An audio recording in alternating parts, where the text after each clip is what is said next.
राधे राधे बहनों, जय श्री कृष्णा। आशा करती हूँ कि आप सभी सुखी व मंगलमय होंगी। आज हम जानेंगे बृहस्पतिवार व्रत का महत्व, पूजा विधि व कथा सुनेंगे। इससे पहले अगर आप चैनल पर नए हैं तो चैनल को सब्सक्राइब करें, ज़्यादा से ज़्यादा शेयर करें, बेल आइकन को प्रेस करें ताकि आने वाली वीडियो की नोटिफिकेशन मिल सके। बहनों, वीडियो अच्छी लगे तो लाइक भी करना और कमेंट करके बताना कि आप किस विषय पर वीडियो सुनना चाहती हैं। चलिए अब बात करते हैं बृहस्पतिवार व्रत के बारे में। बृहस्पतिवार के दिन जो भी स्त्री पुरुष व्रत करे उसको चाहिए कि वह दिन में एक ही समय भोजन करे, क्योंकि बृहस्पतिवार भगवान का इस दिन पूजन होता है। भोजन पीले चने की दाल आदि का करें, परंतु नमक नहीं खाएं। पीले वस्त्र पहने, पीले ही फलों का प्रयोग करें, पीले चंदन से पूजा करें। पूजन के बाद गुरु महाराज की कथा सुननी चाहिए। इस व्रत को करने से मन की इच्छाएं पूरी होती हैं और बृहस्पति जी प्रसन्न होते हैं। धन, पुत्र, विद्या तथा मन वांछित फलों की प्राप्ति होती है। परिवार में सुख तथा शांति रहती है। इसलिए यह व्रत सर्वश्रेष्ठ और अति फलदायक सब स्त्री व पुरुष के लिए है। इस व्रत में केले का पूजन करना चाहिए। कथा और पूजन के समय मन, कर्म, वचन से शुद्ध होकर जो इच्छा हो बृहस्पति देव से प्रार्थना करनी चाहिए। उनकी इच्छाओं को बृहस्पति देव अवश्य पूर्ण करते हैं, ऐसा मन में दृढ़ विश्वास रखना चाहिए। चलिए अब सुनते हैं बृहस्पतिवार व्रत कथा। एक समय की बात है कि भारतवर्ष में एक राजा राज्य करता था। वह बड़ा ही प्रतापी और दानी था। वह नित्य प्रति मंदिर में दर्शन करने जाता था। वह ब्राह्मण और गुरु की सेवा किया करता था। उसके दरवाजे से कोई भी निराश होकर नहीं लौटता था। वह प्रत्येक गुरुवार को व्रत रखता एवं पूजन करता था। हर एक दिन गरीबों की सहायता करता था, परंतु ये सब बातें उसकी रानी को अच्छी नहीं लगती थी। वह न व्रत करती और न ही किसी को एक पैसा दान में देती थी, और राजा को भी ऐसा करने से मना किया करती थी। एक समय की बात है कि राजा तो शिकार खेलने वन को गए हुए थे। घर पर रानी और दासी थी। उस समय गुरु बृहस्पति देव एक साधु का रूप धारण कर राजा के दरवाजे पर भिक्षा मांगने गए। रानी से भिक्षा मांगी तो वह कहने लगी, हे साधु महाराज, मैं इस दान पुण्य से तंग आ गई हूँ। मेरे से तो घर का कार्य ही समाप्त नहीं होता। इस कार्य के लिए मेरे पति देव बहुत है। अब आप इस प्रकार कृपा करें कि यह सब धन नष्ट हो जावे तथा मैं आराम से रह सकूं। साधु बोले, हे देवी, तुम तो बड़ी विचित्र हो। संतान और धन से कोई दुखी नहीं होता, इसको सब चाहते हैं। पापी भी पुत्र और धन की इच्छा करता है। अगर आपके पास धन अधिक है तो भूखे मनुष्यों को भोजन करवाओ, प्याऊ लगवाओ, ब्राह्मणों को दान दो, धर्मशाला बनवाओ, कुएं, तालाब, बाग बगीचे आदि का निर्माण कराओ और निर्धन मनुष्य की कुंवारी कन्याओं का विवाह करो। इस प्रकार के कर्मों से आपके कुल का और आपका नाम परलोक में सार्थक होगा एवं स्वर्ग की प्राप्ति होगी। मगर वह रानी इन बातों से खुश न हुई। वह बोली, हे साधु महाराज, मुझे ऐसे धन की आवश्यकता नहीं जिसे मैं दूसरे मनुष्यों को दान दूं तथा जिसको संभाल कर रखने में मेरा सारा समय बर्बाद हो जावे। साधु ने कहा, हे देवी, तुम्हारी ऐसी इच्छा है तो ऐसा ही होगा। मैं तुम्हें बताता हूँ, वैसा ही करना। बृहस्पतिवार के दिन घर को गोबर से लीपना, अपने केशों को धोना, केशों को धोते समय स्नान करना, राजा से कहना कि वह हजामत करावे, भोजन में मांस मुंद्रा खाना, कपड़े धोबी के यहाँ धुलने डालना। इस प्रकार 7 बृहस्पतिवार करने से तुम्हारा सारा धन नष्ट हो जाएगा। यह कहकर वह साधु महाराज वहां से अंतर ध्यान हो गए। रानी ने साधु के कहने के अनुसार वैसा ही किया। 3 बृहस्पतिवार बीते थे कि उसका समस्त धन नष्ट हो गया। भोजन के लिए दोनों समय परिवार तरसने लगा तथा सांसारिक भोगों से दुखी रहने लगे। तब वह राजा रानी से कहने लगा कि हे रानी, तुम यहाँ पर रहो, मैं दूसरे देश को जाऊं, क्योंकि यहाँ पर तो सभी मनुष्य मुझे जानते हैं, इसलिए कोई कार्य नहीं कर सकता। देश चोरी परदेश भीख बराबर है। ऐसा कहकर राजा प्रदेश चला गया। वहां जंगल में जाता और लकड़ी काट कर लाता और शहर में बेचता। इस तरह जीवन व्यतीत करने लगा। इधर राजा के घर रानी और दासी दुखी रहने लगी। किसी दिन भोजन मिलता, कभी जल पीकर रह जाती। एक दिन रानी दासी को 7 दिन बिना भोजन के व्यतीत हो गए। तब रानी ने अपनी दासी से कहा, हे दासी, यहाँ पास ही नगर में मेरी बहन रहती है, वह बड़ी धनवान है। तू उसके पास जा और वहां से 5 सेर बेसर मांग ला, जिससे कुछ समय के लिए गुजारा हो जाएगा। इस प्रकार रानी की आज्ञा मानकर दासी रानी की बहन के पास गई तो रानी की बहन उस समय पूजन कर रही थी, क्योंकि उस रोज बृहस्पतिवार का दिन था। जब दासी ने रानी की बहन को देखा और उससे बोली, हे रानी, मुझे तुम्हारी बहन ने भेजा है, मेरे लिए 5 सेर बेसर दे दो। इस प्रकार रानी ने अनेक बार कहा, दासी ने अनेक बार कहा, परंतु रानी ने कुछ उत्तर नहीं दिया, क्योंकि वह उस समय बृहस्पतिवार का व्रत कथा सुन रही थी। इस प्रकार जब दासी को किसी प्रकार का उत्तर नहीं मिला तो वह दुखी हुई और क्रोध भी आया और लौटकर अपने गांव रानी के पास आकर बोली, हे रानी, आपकी बहन बहुत घमंडी है, वह छोटे लोगों से बात नहीं करती। जब मैंने उससे तुम्हारा संदेश कहा तो उसने उत्तर नहीं दिया, मैं वापस चली आई। रानी बोली, हे दासी, इसमें उसका कोई दोष नहीं है।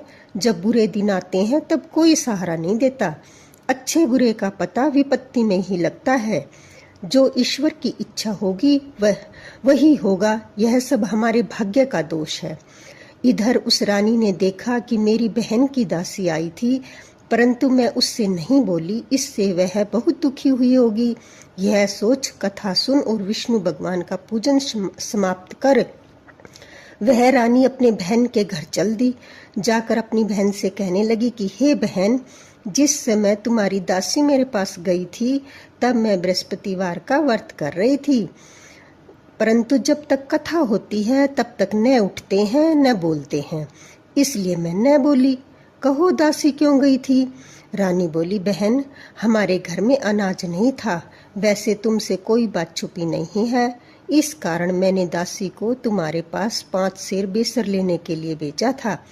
रानी बोली, बहन, बृहस्पति भगवान सबकी मनोकामना पूर्ण करते हैं। देखो, शायद तुम्हारे घर में अनाज रखा हो। इस प्रकार का वचन जब रानी ने सुना तो वह घर के अंदर गई और वहां उसे एक घड़ा बेसर का भरा मिल गया। तब तो रानी और बांदी दोनों बहुत खुश हुई और दासी कहने लगी, हे रानी, वैसे हमको जब नहीं मिलता तो हम रोज ही व्रत करते हैं। अगर इससे व्रत की विधि और कथा पूछ ली जाए तो हम भी किया करेंगे। तब उस रानी ने अपनी बहन से पूछा कि हे बहन, बृहस्पतिवार के व्रत की कथा कैसे है तथा यह व्रत कैसे करना चाहिए? रानी की बहन ने कहा कि इस व्रत में चने की दाल मुनक्का से विष्णु भगवान का केले की जड़ में पूजन करें, दीपक जलावें, पीला भोजन करें तथा कहानी सुने। इस प्रकार करने से गुरु भगवान प्रसन्न होते हैं, अन्न पुत्र धन देते हैं, मनोकामना पूर्ण करते हैं। इस प्रकार रानी और दासी दोनों ने निश्चय किया कि बृहस्पति भगवान का पूजन जरूर करेंगे। 7 दिन बाद जब बृहस्पतिवार आया, उन्होंने व्रत रखा। गुड़शाला से जाकर गुड़ चना बीन लाई और उसकी दाल से केले की जड़ तथा विष्णु भगवान का पूजन किया। अब भोजन पीला कहाँ से आवे? बेचारी बहुत दुखी हुई। उन्होंने व्रत किया था, इस कारण गुरु भगवान प्रसन्न थे। वे महात्मा के रूप में 2 थालों में सुंदर पीला भोजन लेकर आए और दासी को देकर बोले, हे दासी, यह तुम्हारे और रानी के लिए भोजन है, तुम दोनों करना। दासी भोजन पाकर बहुत प्रसन्न हुई और रानी से बोली, चलो रानी जी, भोजन कर लो। रानी को इस विषय में कुछ पता नहीं था, इसलिए वह दासी से बोली, तू ही भोजन कर, क्यों व्यर्थ में हमारी हंसी उड़ाती है? दासी बोली, एक महात्मा भोजन दे गए हैं। रानी कहने लगी, वह भोजन तेरे लिए दे गए हैं, तू भोजन कर। दासी ने कहा कि वह महात्मा हम दोनों को 2 थालों में भोजन दे गए हैं, इसलिए हम और तुम दोनों ही साथ साथ भोजन करेंगी। इस प्रकार रानी और बांदी ने दोनों ने गुरु भगवान को नमस्कार कर भोजन प्रारंभ किया। अब वह प्रत्येक बृहस्पतिवार को गुरु भगवान का व्रत और विष्णु भगवान का पूजन करने लगी। बृहस्पति भगवान की कृपा से फिर रानी और दासी के पास धन हो गया। रानी फिर उसी प्रकार आलस्य करने लगी। तब दासी बोली, देखो रानी, तुम पहले भी इस प्रकार आलस्य करती थी। तुम्हें धन रखने में कष्ट होता था, इस कारण सभी धन नष्ट हो गया। अब गुरु भगवान की कृपा से धन मिला है तो फिर तुम्हें आलस्य होता है। बड़ी मुसीबतों के बाद हमने यह धन पाया है, इसलिए हमें दान पुण्य करना चाहिए। भूखे मनुष्य को भोजन करवाओ, प्याऊ लगवाओ, ब्राह्मणों को दान दो, कुएं, तालाब, बाग बगीचे आदि का निर्माण कराओ, मंदिर पाठशाला बनवा कर दो, जिससे तुम्हारे कुल का यश बढ़े, स्वर्ग प्राप्त हो और पितृ प्रसन्न हुए। तब रानी ने इस प्रकार के कर्म करने प्रारंभ कर दिए तो काफी यश फैलने लगा। एक दिन रानी और दासी विचार करने लगी, न जाने राजा किस प्रकार से होंगे, उनकी कोई खबर नहीं है। गुरु भगवान से उन्होंने प्रार्थना की। भगवान ने रात्रि में राजा को स्वप्न में कहा, हे राजा, उठ, तेरी रानी तुझको याद करती है, अपने देश को चला जा। राजा प्रातःकाल उठा और विचार करने लगा, स्त्री जाति तो खाने और पहनने की साथी होती है, परंतु भगवान की आज्ञा मानकर वह अपने नगर के लिए चलने को तैयार हुआ। उससे पूर्व जब राजा प्रदेश चला गया था तो प्रदेश में दुखी रहने लगा। प्रतिदिन जंगल में लकड़ी बीन कर लाता और शहर में बेचकर अपने दुखी जीवन को कठिनता से व्यतीत करता था। एक दिन राजा दुखी हो अपनी पुरानी बातों को याद करके रोने लगा। तब उस जंगल में बृहस्पति देव एक साधु के रूप में आए और राजा के पास आकर बोले, हे लकड़हारे, तुम इस सुनसान जंगल में किस चिंता में बैठे हो, मुझको बताओ। यह सुन राजा के नेत्रों में आंसू भर आए और साधु से वंदना कर बोला, हे प्रभु, आप सब कुछ जानने वाले हो। इतना कहकर साधु को अपनी संपूर्ण कहानी सुना दी। महात्मा दयालु होते हैं। वे राजा से बोले, हे राजा, तुम्हारी स्त्री ने बृहस्पति देव का अपराध किया था, जिस कारण तुम्हारी यह दशा हुई है। अब तुम किसी प्रकार की चिंता मत करो, भगवान तुम्हें पहले से अधिक धन देगा। देखो, तुम्हारी स्त्री ने बृहस्पतिवार का व्रत प्रारंभ कर दिया है और अब तुम मेरा कहना मानकर बृहस्पतिवार का व्रत करके चने की दाल, गुड़ और जल को लोटे में डालकर केले का पूजन करो, फिर कथा कहो और सुनो। भगवान तुम्हारी सभी मनोकामनाओं को पूर्ण करेंगे। साधु को प्रसन्न देखकर राजा बोला, हे प्रभु, मुझे लकड़ी बेचकर इतना पैसा नहीं मिलता जिससे भोजन के उपरांत कुछ बचा सकूं। मैंने रात्रि में अपनी रानी को व्याकुल देखा है, मेरे पास कुछ भी नहीं जिससे उसकी खबर मंगवा सकूं। फिर कौन सी कहानी कहूं, यह भी मुझे मालूम नहीं है। साधु ने कहा, हे राजा, तुम किसी बात की चिंता मत करो। बृहस्पतिवार के दिन तुम रोजाना की तरह लकड़ियां लेकर शहर को जाओ। तुमको रोज से दुगना धन प्राप्त होगा, जिससे तुम भली भांति भोजन कर लोगे और बृहस्पति देव की पूजा का सामान भी आ जाएगा। और बृहस्पतिवार की कहानी इस प्रकार से है। प्राचीन काल में एक ब्राह्मण था। वह बहुत निर्धन था। उसके कोई संतान नहीं थी। उसकी स्त्री बहुत मलिनता के साथ रहती थी। वह स्नान न करती, न किसी देवता का पूजन करती। प्रातःकाल उठते ही सबसे पहले भोजन करती, बाद में अन्य कोई कार्य करती थी। इससे ब्राह्मण देवता बहुत दुखी थे। बेचारे बहुत कुछ कहते, किंतु उसका कोई परिणाम न निकला। भगवान की कृपा से ब्राह्मण की स्त्री के कन्या रूपी रतन पैदा हुआ और वह कन्या अपने पिता के घर में बड़ी होने लगी। वह बालिका प्रातः स्नान करके विष्णु भगवान का जाप करने लगी, बृहस्पतिवार का व्रत करने लगी। अपनी पूजा पाठ को समाप्त करके स्कूल जाती तो मुट्ठी में जौ भर ले जाती और पाठशाला के मार्ग में डालती हुई जाती।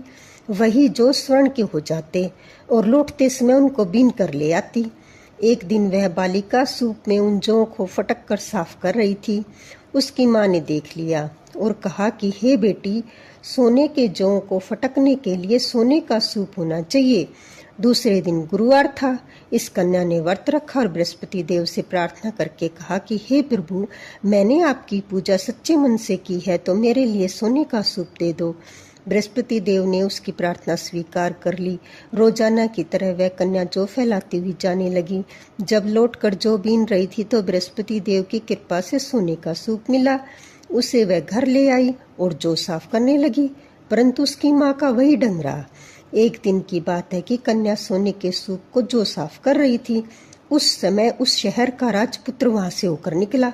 इस कन्या के रूप और कार्य को देखकर मोहित हो गया तथा अपने घर आकर भोजन जल त्याग कर उदास लेट गया। राजा को जब इस बात का पता लगा तो प्रधानमंत्रियों के साथ अपने पुत्र के पास गए और बोले, हे बेटा, तुम्हें किस बात का कष्ट है? किसने तुम्हारा अपमान किया है? अथवा कोई कारण हो सो कहो, मैं वही कार्य करूंगा जिससे तुम्हें प्रसन्नता हो। अपने पिता की राजकुमार ने बातें सुनी तो वह बोला कि आपकी कृपा से मुझे किसी बात का दुख नहीं है, किसी ने मेरा अपमान नहीं किया, परंतु मैं उस लड़की के साथ विवाह करना चाहता हूँ जो सोने के सूप में जो साफ कर रही थी। यह सुन राजा को आश्चर्य हुआ और बोला, हे बेटा, इस तरह की कन्या का पता तुम ही बताओ, मैं तुम्हारे साथ उसका विवाह अवश्य करवा दूंगा। राजकुमार ने उस लड़की के घर का पता बतलाया। तब मंत्री उस लड़की के घर गए और ब्राह्मण देवता को सभी हाल बतलाया। ब्राह्मण देवता राजकुमार के साथ अपनी कन्या का विवाह करने के लिए तैयार हो गए तथा विधि विधान के अनुसार ब्राह्मण की कन्या का विवाह राजकुमार के साथ संपन्न हो गया। कन्या के घर से जाते ही पहले की भांति उस ब्राह्मण देवता के घर में गरीबी का निवास हो गया। अब भोजन के लिए अन्न भी बड़ी मुश्किल से मिलता था। एक दिन दुखी होकर ब्राह्मण देवता अपनी पुत्री के घर गए। बेटी ने पिता की दुखी अवस्था को देखा और माँ का हाल पूछा। तब ब्राह्मण ने सभी हाल का, कन्या ने बहुत सा धन देकर अपने पिता को विदा कर दिया। इस तरह कुछ समय सुखपूर्वक व्यतीत हो गया। कुछ दिन बाद फिर वही हाल हो गया। ब्राह्मण फिर अपनी कन्या के यहाँ गया सभी हाल का। तो लड़की बोली, हे पिताजी, आप माताजी को यहाँ ले आओ, मैं विधि बता दूंगी जिससे गरीबी दूर हो जाए। वह ब्राह्मण देवता अपनी स्त्री को साथ लेकर अपनी पुत्री के यहाँ पहुंचा तो वह अपनी माँ को समझाने लगी, हे माँ, तुम प्रातःकाल उठकर स्नान आदि करके विष्णु भगवान का पूजन किया करो तो सब दरिद्रता दूर हो जाएगी। परंतु उसकी माँ ने एक भी बात नहीं मानी और प्रातःकाल उठकर अपनी पुत्री के बच्चों का जूठन खा लेती थी। एक दिन उसकी पुत्री को बहुत गुस्सा आया और एक रात कोठड़ी से सभी सामान निकाल लिया और अपनी माँ को उसमें बंद कर दिया। प्रातःकाल उसमें से निकाला था, स्नान आदि करा के पाठ करवाया तो माँ की बुद्धि ठीक हो गई और वह फिर प्रत्येक बृहस्पतिवार को व्रत करने लगी। इस व्रत के प्रभाव से उसकी माँ बहुत धनवान और पुत्रवती हो गई और बृहस्पति जी के प्रभाव से स्वर्ग को प्राप्त हुई था। वह ब्राह्मण भी सुखपूर्वक इस लोक में सुख भोग कर स्वर्ग को प्राप्त हुए। इस तरह कहानी कहकर साधु देवता वहां से लोप हो गए।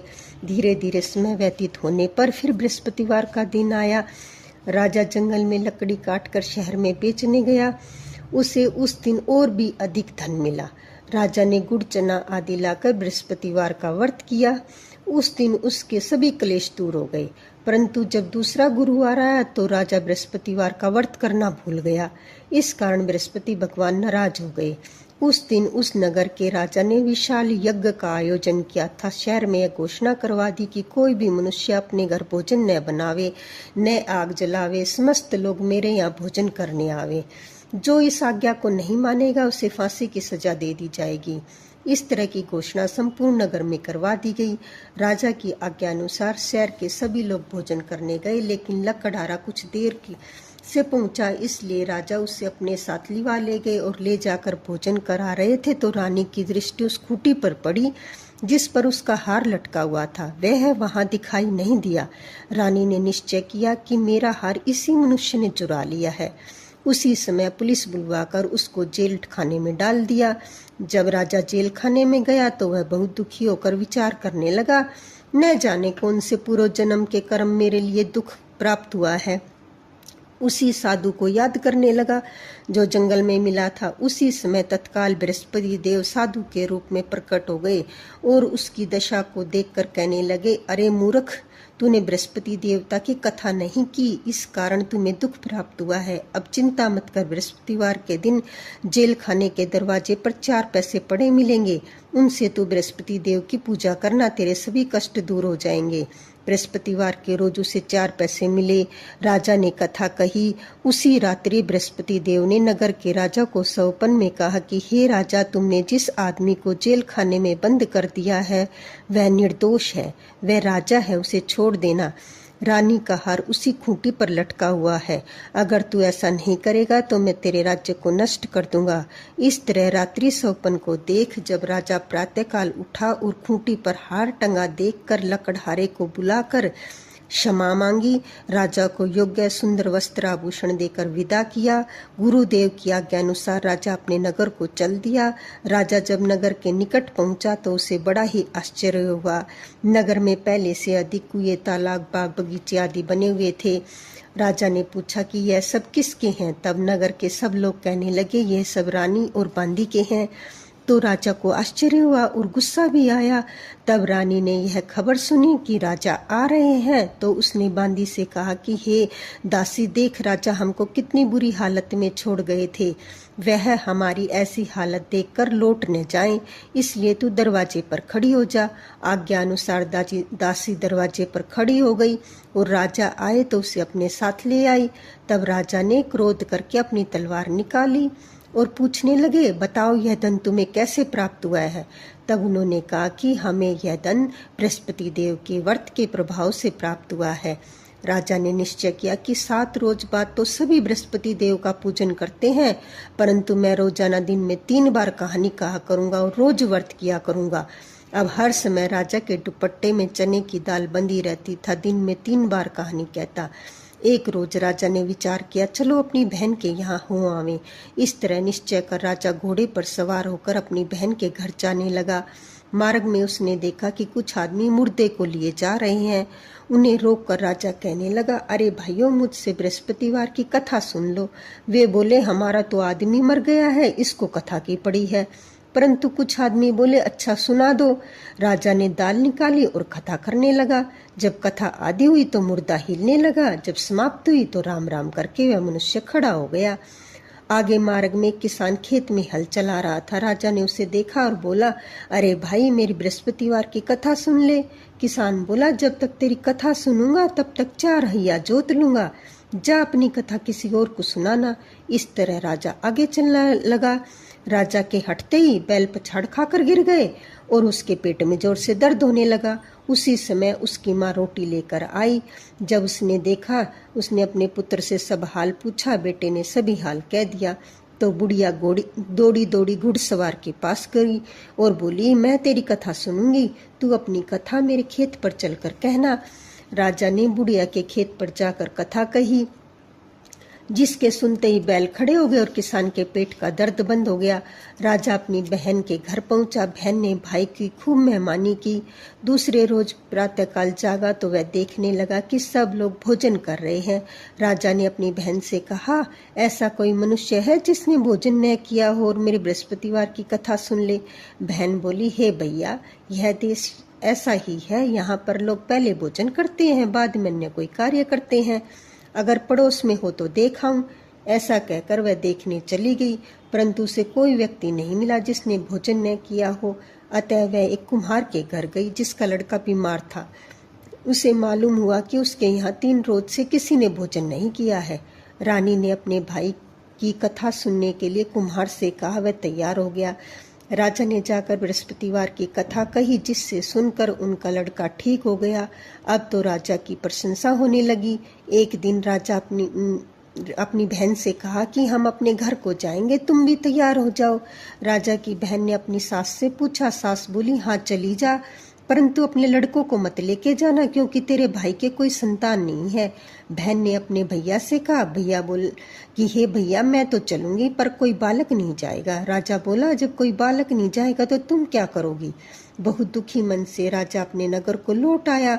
राजा ने अपनी रानी से कहा, हम निर्वंशी राजा हैं, हमारा मुंह देखने का धर्म नहीं और कुछ भोजन आदि नहीं किया।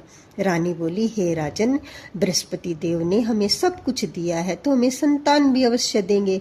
उसी रात्रि को बृहस्पति देव ने राजा को सौपन में कहा कि हे राजा, उठ, सभी सोच को त्याग दे, तेरी रानी गर्भ से है। राजा को यह बात सुनकर बहुत खुशी हुई। 9वें महीने में उसके गर्भ से एक सुंदर पुत्र प्राप्त हुआ। तब राजा बोला, हे रानी, स्त्री बिना भोजन के रह सकती है, लेकिन बिना कहे नहीं रह सकती। जब मेरी बहन आवे तो उससे कुछ मत कहना। रानी ने सुनकर हाँ कर दी।